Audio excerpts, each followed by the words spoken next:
Ladies and gentlemen, welcome to Metropolis Radio. Today, we are talking about Thor the Dark World again.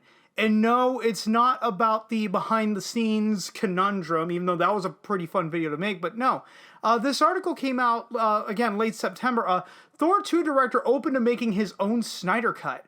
Like many directors, Alan Taylor was rooting for Zack Snyder in his Justice League director's cut, and he wouldn't mind getting the same for Thor 2. Alan Taylor, the director behind Marvel's Thor the Dark World, would be open to doing his own Snyder Cut version of the movie, though he doesn't expect it to happen. Okay, at least he's honest when he says that. The MCU has a great track record when it comes to producing crowd-pleasing movies, but even a beloved franchise will have some missteps. 2013's Thor the Dark World reigns as one of the MCU's biggest, even though it was a financial success, and holds a decent 75% audience score on Rotten Tomatoes, a site that has absolutely no goddamn credibility. Taylor, best known for his work on television shows like Game of Thrones, was brought in to direct Thor 2 after Patty Jenkins exited. Thor the Dark World once again starred Chris Hemsworth as the titular God of Thunder, and dealt with a fantastical conflict involving the Dark Elves, led by Christopher Eccleston's Malekith. The movie aimed to explore more of Asgard, but ended up focusing on a half-baked plot involving one of the Infinity Stones. Earlier this year, Taylor opened up about Thor the Dark World and revealed his original ideas for the movie, which had a more magical quality to them. However, much of what he envisioned was changed in post-production as Marvel sought to alter select plot points. Taylor has since moved on and directed the Many Saints of Newark, though he once again reflected on his time with the MCU in an interview with Inverse. On the topic of whether he would ever be interested in releasing a director's cut of Thor 2, Taylor responded favorably, citing Zack Snyder's recent experience with Justice League. However, Taylor doesn't expect it to happen with him. And here's what Alan Taylor said, quote, "I was cheering for Zack Snyder when he was doing that and thinking, will he pull this off? This is amazing. I think every director was kind of rooting for that. I would love to. I mean to. Can you imagine that? They give me however many millions of dollars they gave him to go back in.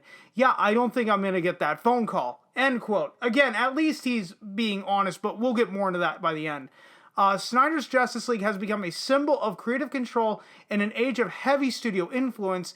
Earlier this year, the famed Snyder Cut debuted on HBO Max and revealed Snyder's comprehensive vision for Justice League. Since then, some fans have turned their attention to other movies that could benefit from a director's cut, most notably the 2016 Suicide Squad. Unfortunately, Snyder so far remains the only scorned director to receive the chance to go back and retool his movie. Still, the idea of a Thor 2 director's cut is appealing. Taylor's version sounded quite interesting. He might have been able to restore some of the magic that was seriously lacking from the final cut. Thor the Dark World was an opportunity to increase the fantasy included within the MCU, but it did little to further develop Asgard or deepen the Dark Elves' motivation. What was left was a decent but not great MCU outing that will be thoroughly erased by the 2017 follow-up Thor Ragnarok. If Marvel ever wanted to give Taylor a chance at cleaning up his cut, fans would probably like to see it. See, here's the thing, and this is why I give Alan Taylor credit for at least being honest about the fact he's probably never going to get it. I don't think Disney or Marvel Studios would ever greenlight a Snyder Cut for Thor the Dark World. And that is simply because of ego. Because Kevin Feige, Bob Iger, Bob Chapek would all have to come out and basically admit failure. You know, they would have to admit that Thor the Dark World probably failed because of executive influence. Had we left this movie entirely to Alan Taylor, oh my god, this would have been 10 times better. And personally, I don't think that they want the embarrassment. I think it's really that simple. Disney and Marvel Studios just do not want the embarrassment.